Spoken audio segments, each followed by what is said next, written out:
historical perspective, where we came from only a few years ago, there was a lot of wild dog activity. The sheep industry was quite sporadic and isolated, and we still had satellite sheep farms that were copping the brunt of a lot of wild dog predation. That was affecting the sheep industry as a whole. We investigated and reviewed all of our techniques with the local wild dog associations and with producers. We were using, producers and government were using a single method approach for a lot of years with mainly baiting, aerial baiting and ground baiting. With this only limited techniques, the wild dogs had evolved and changed, and we weren't picking up that percentage that were obviously causing issues to that industry. We have a lot of challenging terrain and a lot of other issues that influence the way we do dog control and the way producers do dog control. Baiting is very economic and very time efficient, and that's why it continues to be used and very good in a lot of circumstances. We've now evolved into actually being able to have people on the ground dedicated to researching wild dog movement in areas, bringing that data and what they've learnt back into our planning, and also controlling those specific problem wild dogs that are attacking and predating on our sheep flocks.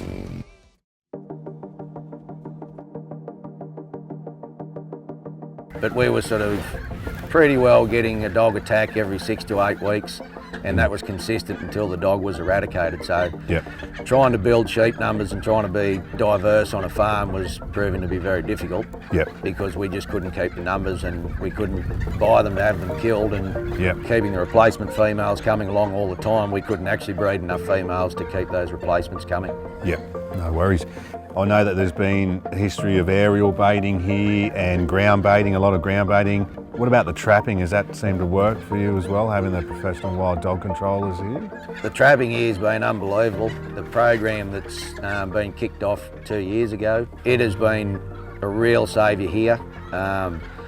Not to the point yet that our numbers have increased massively, but the attacks have decreased massively, and that's the biggest thing. I think there's been, in this little valley, there's about 40 dogs, I believe, in the last 2 years that have been taken out of this valley. Wow, that's a lot. That's a massive amount of dogs, and they're coming in slowly, but with the help of the trapping and the LLS and the program, it puts a lot of confidence in us as farmers to know that we've got help.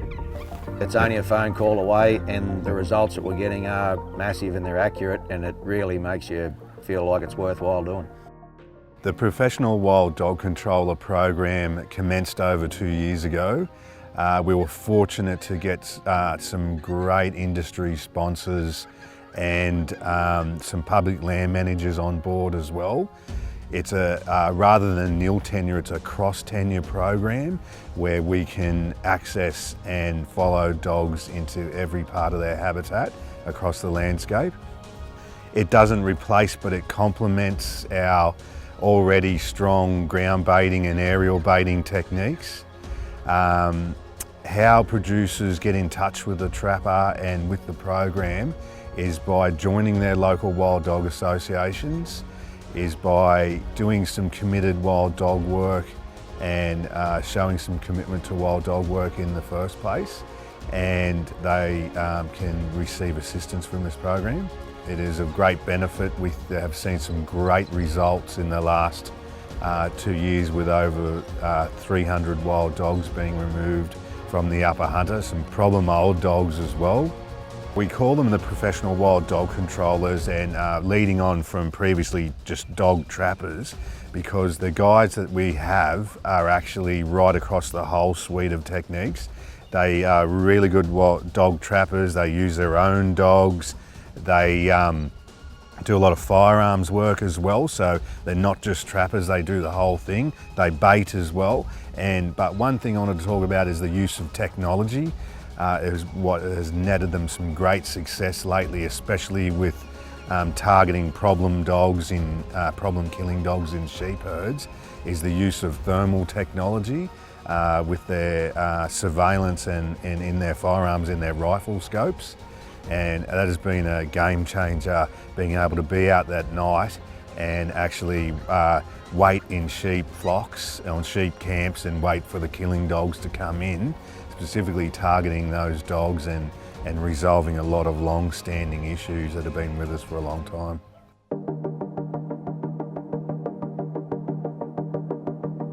Yeah, first of all, I'd just like to talk to you about the associations and your involvement and what the associations are all about. Firstly, Richard, I'm involved with the Waibong Wild Dog Association and then with the Combined Wild Dog Association, and they've been a great forum for people to get together and discuss the issues regarding wild dogs. We couldn't be more pleased with the outcomes that are happening now in conjunction with the LLS and all landholders. Going back to the associations and people and landowners, there's some benefits in landowners joining their local associations. Oh, definitely, Richard. The more people we can get involved in joining their local associations and then hopefully having a input into the combined association, you can never have enough there. We're able to build up statistically more information, and the more people that we get involved, the better it is. There's 11 associations in the combined Hunter Valley Combined Wild Dog Association. Yep. Underneath that umbrella. Yep. So there's plenty of opportunities there for everybody in those smaller areas to get involved with that association. I think the confidence of being able to go into sheep and the numbers that have been taken out of the system here or out of the landscape there has enabled people to have that option and not have the predation or the worry or the stress of thinking that they're going to have losses. We've just probably not out of one of the biggest droughts that we've ever seen here, and so opportunities for landowners in sheep to diversify in the sheep, right? Oh, definitely, Richard. I think it just now gives, like I said before, it gives the people the confidence and the option of being able to go back into sheep after this prolonged dry spell. It's just another option if people have got cattle and they don't have enough cattle, they've got the opportunity now to go back into sheep. So Frank, talking about the program and the future of the program. Oh, Richard, I think it's of the utmost importance that we continue and hopefully strengthen that program. We've had terrific support from public landholders, also mining, AWI. Like it has been terrific, Richard. We hope more people come on board and strengthen the program and have funding well into the future.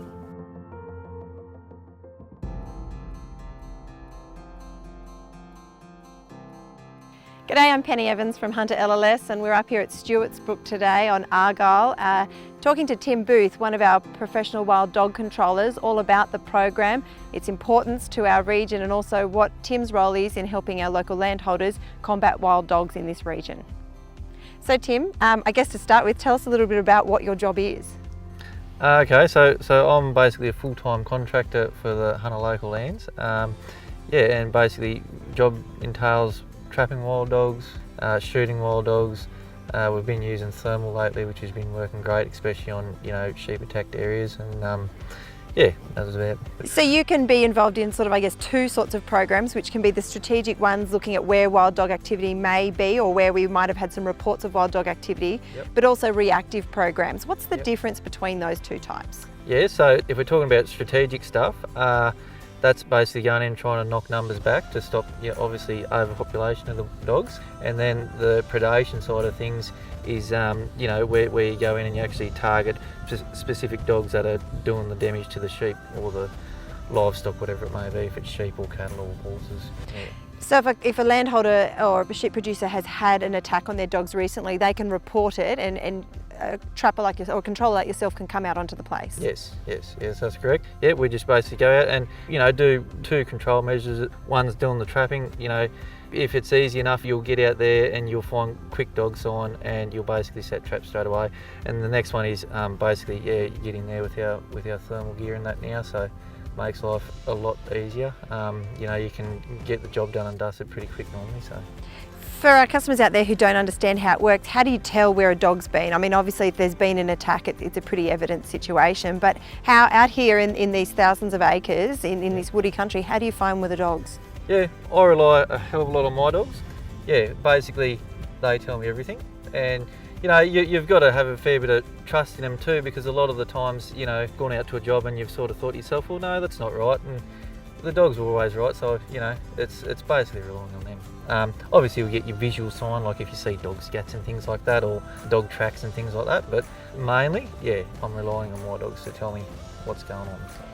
When you do spot where a dog might have been active, what are the things that you put into place? It'll totally depend. Like if you've got, see, we're on an area here now that's got really good fencing on it and stuff like that. So I'll be looking for areas that are sort of where the dogs could be coming around or going under the fence. And if we say, for example, we find a hole in a fence or something like that, I'll run my dogs there. I'll fire it up with my dogs. Yeah, so they'll mark and scratch around and things like that. And then basically I'll try and use a lure or something, you know, even dog ear on, whatever it may be. I'll use a lure just out of something a bit different, just to get them to go to the spot where I want them to go to. So, how long? Obviously, it's how long's a piece of string, but I guess how long does it take sometimes to get some of these problem dogs? Yeah, no, it can take a long time. There was like it can take it can take years to get one specific dog. However, you do take out a lot of dogs while trying to get a specific dog. Most cases, and especially with the thermal, which is awesome because you're catching the dogs in the act, doing the deed. You know, you're getting the dogs that need to be taken out. So, you know, you can get them in the first night or you can get them in 3 weeks. Like, that's sort of normally how it rolls. But, and sometimes, you know, the dogs won't hang around long enough for you to do anything. So you might not come up with anything. But if you put the time in, time and dedication is the big key. And, you know, every day where you're not getting a dog is a day closer to getting the dog. So that's sort of one way to look at it. The professional controller program was set all up to really target those problem dogs in the known hotspots. How does it feel when you take out one of those really problem dogs? Yeah, no, really good, yeah. I'm not really up for the numbers game. Like, I get a whole lot more satisfaction out of getting a dog that, you know, has been causing a lot of trouble and has been around for a long time. It's them tough dogs like that, that's where you get your satisfaction, yeah. And what are the landholder reactions like when you present them with those dogs? Yeah, I've had people come up and hug you and kiss you and half cry and everything, so yeah, it's because those problem dogs, they can do more impact than a whole pack of dogs together. Yeah, absolutely. If you only need one or two, you know, old smart dogs that continuously, you know, come back and run rings around people, like it's those ones that do people's heads in a bit. They're the ones that people get very excited about when you do get them.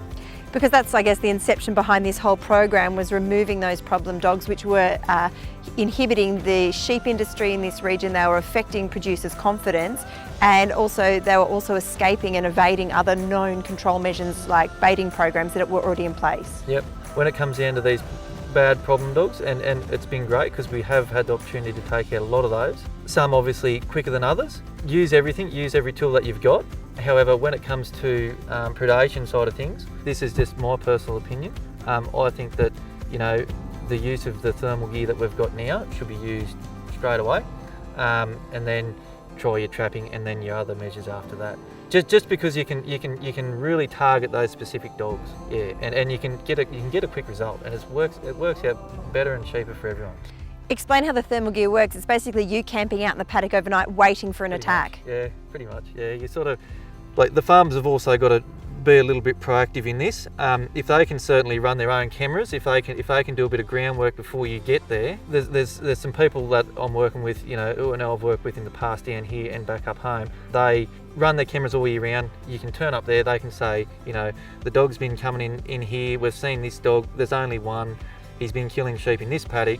Just things like that, just things that just when you get there, you know, it's just all that slow, time-consuming stuff's already done, and you basically just, yeah, you're basically sitting on the sheep camp and waiting for the dogs to come in. And in terms of what it's like then to remove those dogs in the act, obviously as you say, you can sit out for months trying to wait for them to come to you, but if you've got that advice and you've got that technical know-how already in the pocket, it's a great way to be a step forward. So proactive producers really help. Yeah, absolutely. I tell you, I actually think it's a must. I'd love to see every farmer who is likely to get any of these predation issues, I'd like to see every one of them should have cameras, and they should be using them, not just sitting them in the cupboard, actually out using them. Especially as soon as a dog comes in and attacks their sheep, straight away the camera should be out. People should also, have a little bit of an understanding, look for dog tracks. I've been to some places and people don't even know what a dog track looks like, but just get out there and learn a little bit about it. And as you say, be proactive.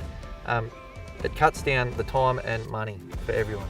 So there's three controllers like yourself on the ground, working right across the area. It's obviously a big expanse. There potentially could be lots of dogs out there, but in the first 3 years we've already seen 300 problem dogs taken out of the system. That's obviously a good feeling. Yes, absolutely. There's been some long nights out there, don't get me wrong, and there's been some long weeks chasing them, but look, again, it comes back to the satisfaction out of getting those dogs is great. And in terms of being able to put that confidence back in local sheep producers, that's obviously a really great thing too. It is, and you do see that. You see, I keep in contact. I'll drop a name here, Brian Hunt, for example. I keep in contact with him pretty regular still to now, and talking to him he's much more at ease. He's happy. Whereas before when you used to talk to him, the dogs used to get him down. So, look. It's got to be a massive relief for them, especially. They're the ones that we're looking after. So, and we've had that sort of, not a full break in the season, but we have had a good turnaround in the seasonal conditions. So producers are looking to restock in some areas, and obviously sheep provide that diversity for a business. They give people the opportunity to maybe get back in a little cheaper than cattle. So it is a great time to sort of be reintroducing sheep across this region. Yeah, absolutely. The thing is, a lot of this country down here, as we can see here, it is sheep country. So, to utilise this country, they're going to have to run sheep here. One way or another, you're going to have to run sheep here. And the use of exclusion fences, being proactive, going back to that again, people can certainly do it. Everyone should be confident to do it. There's nothing to stop us really. The dogs are just another pest, no different to worms. We just got to deal with them. That's all. Yeah. You are particularly enamoured with this fence. Tell me what you like so much about an exclusion fence. Yeah, electricity. That's the key to it. Yes. And again, you haven't got to go out and build a big high fence to block dogs. Yeah, they look good, they look strong and all this sort of stuff. But if we're talking about a dog fence, it depends on what you want to block. If you want to block a dog, you can do just as good with a big high fence like that as you can with a 4-foot fence. You only need a 4-foot fence, and the beauty about a 4-foot fence is the roos can jump in and out. Roos will still jump over the big high one, but they'll actually get tangled up with it and damage it and stuff.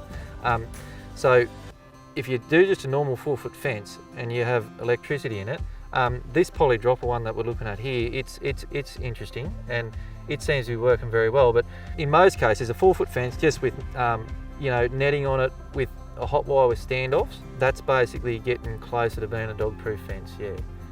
Obviously, if you've got foot netting, it's much better. Again, the hot wire is the key to it, and to keep that hot wire running and have good current going through it too. Like this fence here that we're looking at now, it's got 14,000 volts out the back here. So I mean, if a dog hits that, he's not going to be likely to come back near that again for a while. And I guess if he gets trapped in, he's going to be stuck in there. He's going to be stuck in, and then we can deal with him. Yep, exactly. And I guess in terms of when we spoke about the strategic programs, that comes from people reporting. So if we're not hearing from our customers where they've seen or had a dog issue, you guys don't know where to go and do that strategic work. Yeah, exactly. Yeah, no, 100%. And FeralScan's a good one to put it on.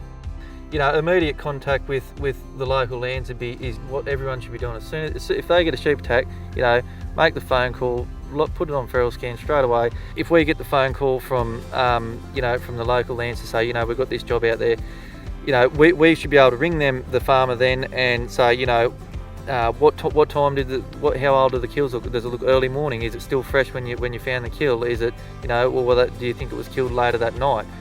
All them little things just in timing as well. That helps us as well. Like if we got to go back there to do a thermal, we know that the dogs are going to be likely to be there just on daylight. That alone can sort of be the key to success or not. So if you could say to customers out there, what would be the top 3 things you would tell them to do in terms of being able to manage wild dog activity? Okay, I would certainly, the electric fence side of things should be looked at. I think it's amazing. Even internal fences, I know it's a big ask for people to do a full boundary, but if a fence needs replacing or a fence needs replacing internally, why not do an internal dog-proof fence or something with electricity in it to, it just narrows things down. And my biggest thing would be, like if I was to say something to someone, you need to manage the dogs and their movements. If you can manage the dogs, and then you can do what you want. If you're not managing the dogs, they're beating you all the way. So it's about you managing the dogs. Yeah. Do you feel like we're out here now that maybe we're managing the dogs better than they're managing us? Hopefully that's what obviously what we're all aiming for as customers. 100%. And look, and again, the place where we're here now, look, it's this place is being like these people here are controlling the dogs with this fence, and by participating in all these dog control measures, 100%. There's a lot of people out there trying like their best, and it's working. Like, it is definitely working. So I mean, if we're getting the results, that's sort of proof in the pudding, really. Yeah. So you've seen today an alternative technique as well that's being trialled. There's been a lot of changes with wild dog management in the Upper Hunter, and for landowners that are looking to get back into sheep, that it is an opportune time, and knowing that you'll have the confidence that other land managers and LLS are here to assist. In terms of support, we've got a very strong biosecurity team right across the whole region of the Upper Hunter and manning Great Lakes and Lower Hunter, and Local Land Services offers those support. So please, if you have a wild dog issue or any pest issue, please report in the first instance. We've got to hear about it. We're only a phone call away. You can catch us on the phone directly or just go through our website portal. There's some exciting opportunities too to join in our aerial baiting programs, our coordinated ground baiting programs, and our trapping program. Heaps of opportunities.